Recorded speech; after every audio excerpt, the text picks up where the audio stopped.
What's up, y'all? Jets Nation. It's time. 2025 is here, right around the corner, and we're going to break down what to expect this year.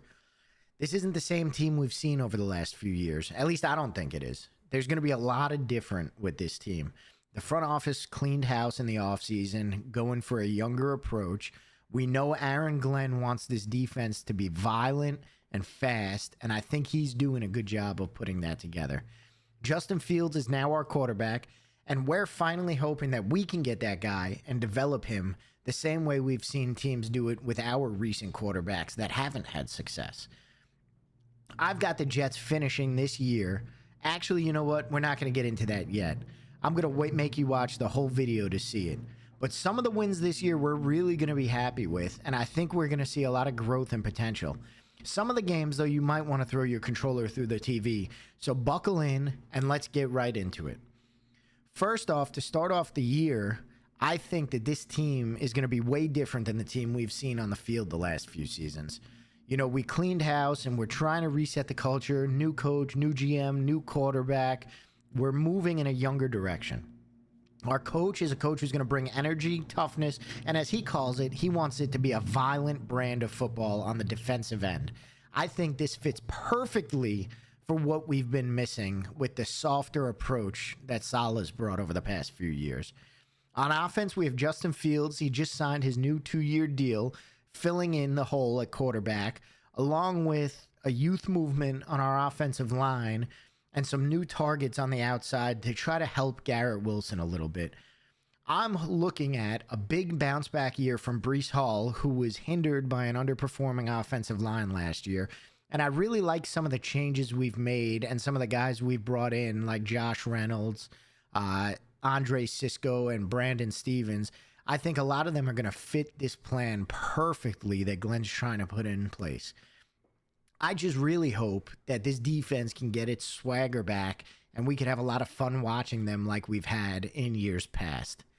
But let's walk through it. We're going to go game by game. I'm going to tell you win, loss, how I think it's going to shake out, and how I think we're going to get to where we get at the end of the season. So first week, we have Pittsburgh. We open up at home against the Steelers, a team who doesn't have a quarterback right now. They're talking about Rodgers, you know, to be their guy, to step in, plug and play. However, I don't know if it makes sense them signing Rodgers because they just traded Pickens, and they seem to kind of be doing a reset on the offensive side of the ball as well. I think it's going to be a wild game. I think the fans are going to come out pumped because of the energy that Glenn is bringing to us. And I think we're going to come out and get a win in a defensive battle here. I mean, we all know the Steelers' defense is no joke. I wouldn't be surprised if Fields struggles a little bit in this game. However, I think we could set the tone by running the ball, and our defense can step up and help us get a victory here in the first week. Now, week 2, we play Buffalo. That's at home. We've known in years past that Buffalo has kind of struggled earlier on in the season. They really get into their rhythm late in the season, and they go on a big run, and, you know, then they become the dominant Bills. I think that we could do it again and pull off an early win against Buffalo at home. You might call me crazy, but I'm going to take the Jets to go 2-0 here to start the season with a win over Pittsburgh and a win over Buffalo. However, we're going to be riding a high going into week 3 down to Tampa, the beautiful weather, playing the Bucs, and I think this is a very much, it shouldn't be called a trap game because a lot of people don't think we're good enough, but I think it is a trap game because we're coming off being 2-0, going to Tampa against a good Tampa team. You know, they have a lot of energy and they're young, and I think they're going to pull that one out at home, and we're going to fall to 2-1. Week 4 would be next. We play Miami, Monday Night Football, division rival. Miami's a team that, you know, they underperformed very much just like us the last couple of years. But I think it's going to be a big statement win for us on a Monday night spotlight to really show people that Glenn isn't messing around, bringing us to 3-1. We come back home after that, and we're going to play Dallas.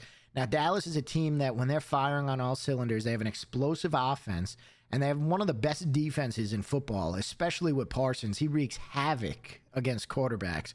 I think it's just too much for us to handle at home. I think it'll be a disappointing loss because I don't know if it'll be as close of a game as we hope it would be, but I do have us at 3-2 after that Dallas game. Now we switch gears. We travel across the pond to London to face Denver. I like a lot of what Denver's done with their team over the last few years. You know, they're young, they're upcoming. You know, they got a young quarterback who looked really good last year. And we all know how these London games go. They're often very sloppy. You know, we've seen it in our games overseas. Just very sloppy, and, you know, it never really finds a rhythm, these games. I think we're going to come out a little flat. It's going to be tough, and we're probably going to lose that game, which will bring us to 3-3. However, the good news is we come back to the States, and we have a game against Carolina. Bryce Young's been majorly inconsistent over the last few years, especially early in the season last year. He really struggled. He got benched. He came back, and he looked great. We really don't know what we're going to get out of Bryce Young.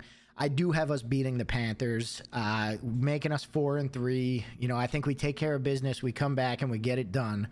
But again, you know, kind of the same story the last few weeks here. It leads us to another tough matchup in Cincinnati. Joe Burrow at home, T. Higgins and Jamar Chase. It's not going to be a fun game. We're going to lose. It's going to be 4-4 heading into the bye on a rough stretch. We're going to be 1-3 going into the bye in the last 4 games. The bye week's going to be a good week for us to recenter, you know, kind of lock it in for the rest of the season for the long stretch here. We come out of the bye, and, you know, I think our schedule on the post of the bye is really easier than the start of the year, which is beneficial for us. We come back against Cleveland. They're a mess. I think Justin Fields and Breece Hall are going to run wild on that team behind this offensive line we've built up, and that's going to put us at 5-4. Then we go to New England, Foxborough. It's always a tough matchup. It's cold. It's ugly. We just never seem to perform in Foxborough. I'm hoping that we have a different energy this year going into Foxborough, maybe some more confidence, and I hope that Aaron Glenn swagger can help us. I think it's a winnable game, but I do have us losing that one. Week 12, we play Baltimore. We're playing Lamar. We're playing in late November. Baltimore, you know, that's going to be a near impossible victory for us to pull out. We go to Atlanta, a team that has a young quarterback, you know, an inconsistent offense, an okay defense.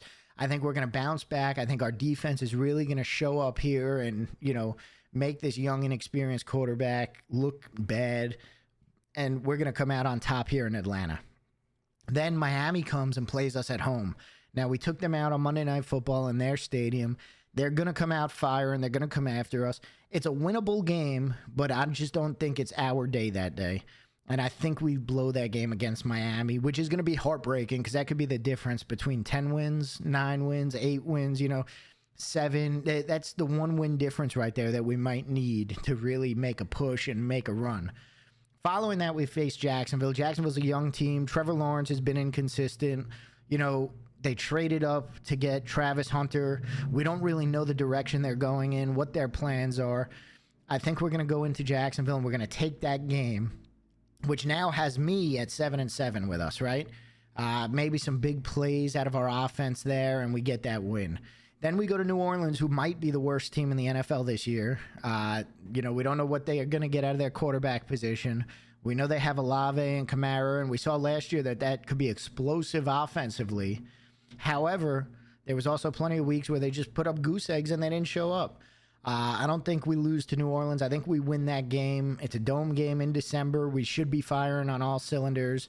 Maybe get some turnovers on a young and experienced quarterback, and we come out 8-7 with that game.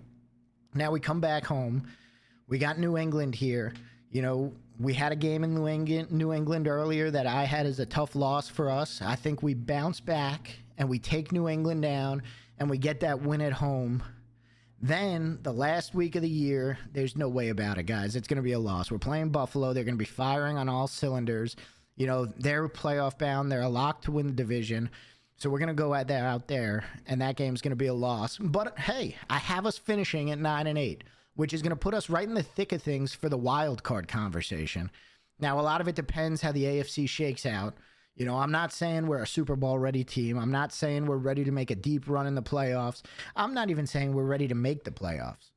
However, I think if things go right for us this year and everything goes well for us, right, things go according to the plan, I think that this team comes out with 9 wins and we're in the thick of things. We get to see competitive football down the stretch. We get to see competing. We get to see this team having fun, and we get to enjoy a football season. You know, a lot of this is going to rely on Breece Hall coming back to form this year. Can Garrett Wilson get another 1,000-yard season? But on top of that, can he crack the end zone? You know, he's been getting a lot of these touches and a lot of receptions and getting the yards, but it hasn't translated to points. Can he translate it to points this year now that he's got Justin Fields back? Can he help revitalize Justin Fields' career? You know, a lot of it's going to come down to health, and a lot of it's going to come down to these players, you know, maxing out their potential and, you know, if they can take that next step. So that's what I got, guys. That's my breakdown for the Jets in 2025. 9 wins, 8 losses. I think there's a lot to be excited about.